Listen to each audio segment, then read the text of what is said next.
In Section 7, Part 19 under Resources, you're going to find Udemy links exercise 2a and 2b.pdf. When you download them, we'll go here. And if you open this with Firefox, you can triple click on it, right mouse click, and say copy. Then you can go right here to Embed Studio, say File, Import, paste the link here for the first program, and make sure that you've said link to an existing shared instance and add program. When you open it up, it's going to look almost identical to exercise 1, the Hello World. But what we've done here is we put a number of escape sequences in here to change the format of what the Hello World is going to look like. As before, when we run our program here, it's going to compile the entire Embed operating system, and it's running, and there's Hello World. Now let's run it again. There's another Hello World, which is exactly what we got from before. And we have a number of printf statements that are ghosted out here by comments. This one, if you take a look at it, is \E, which stands for escape, left square bracket 1, semicolon 1, capital H, which is going to position us in the top left corner of our screen over here. The second one is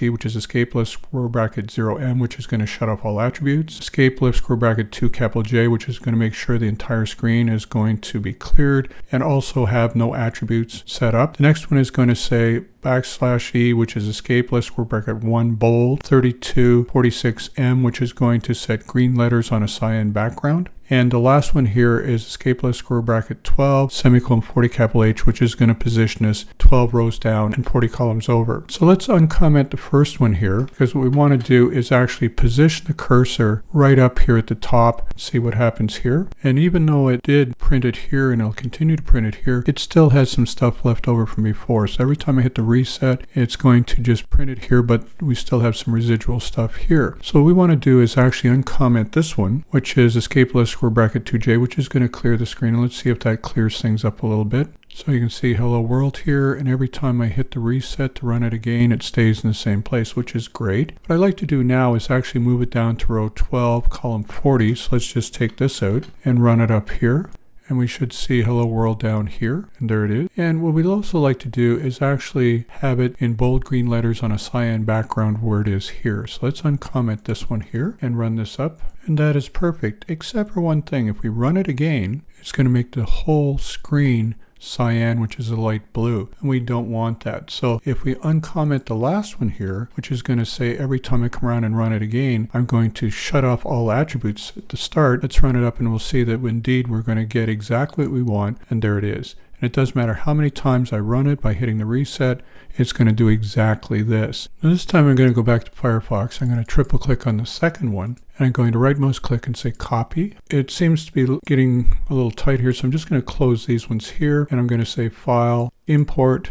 I'm going to paste it in here, and again I'm going to link to the instance. This code is one similar to what we saw earlier on one of your quizzes, where it was asking about ANDing, ORing, and exclusive ORing. And if we want to run this one, again it's going to compile the entire operating system. Once it's finished, let's try to see what happens here.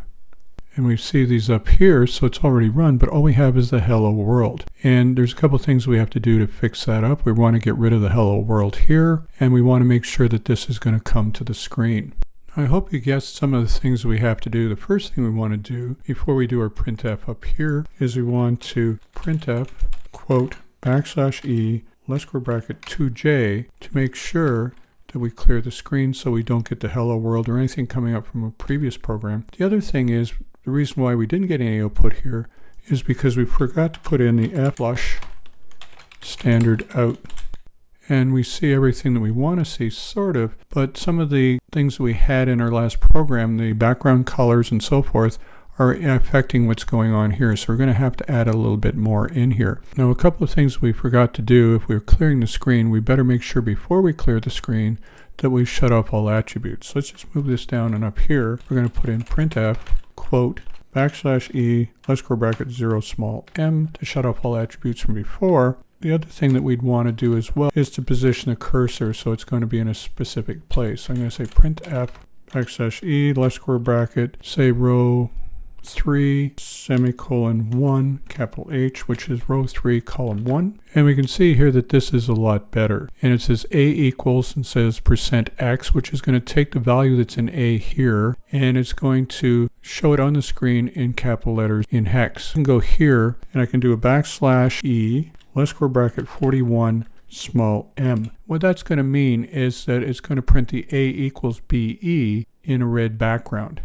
Now I can go over here just before the B, and the \T tabs us to the next tab field. So what I can do is go here, \E, left square bracket 42, small m, make this a slightly different background color, \E, left square bracket 43, small m, \E, left square bracket 44, small m, and over here for the last one, \E, left square bracket 45, small m, and this should change the color. So let's see what happens when we run this up.